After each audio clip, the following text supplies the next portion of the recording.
Ubecelile wathi ucela ukuchazelwa ukuthi ngabe ukuphupha ibhokisi kuchaza-ke ukuthini.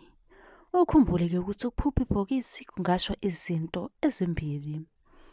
Uma-ke lelo bhokisi lomngcwabo uliphupha-ke livaliwe, kuchaza ukuthi kukhona okufihliwe kwakho ongakwazi. Ngamanye-ke amazwi, izinto zakho zivaliwe.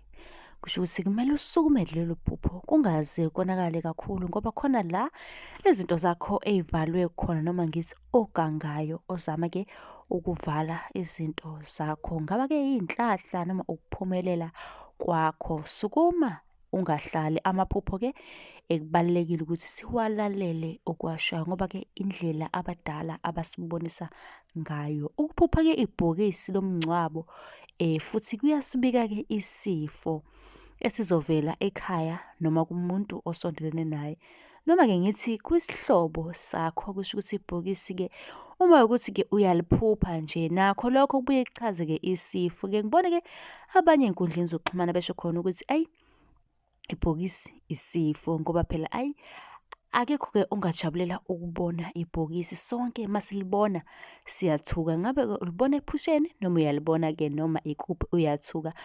Lokho kuchaza kabanzi ukuthi ibhokisi alisiyona-ke into enhle neze, liyisifo. Kusho ukuthi kumele ukulindele-ke okungenzeka emndenini noma-ke kothandiweyo noma ngithi osondelene nawe okungekho kuhle.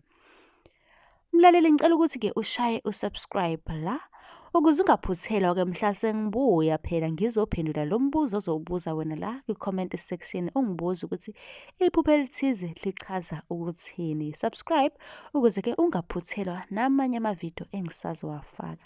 Nisale kahle.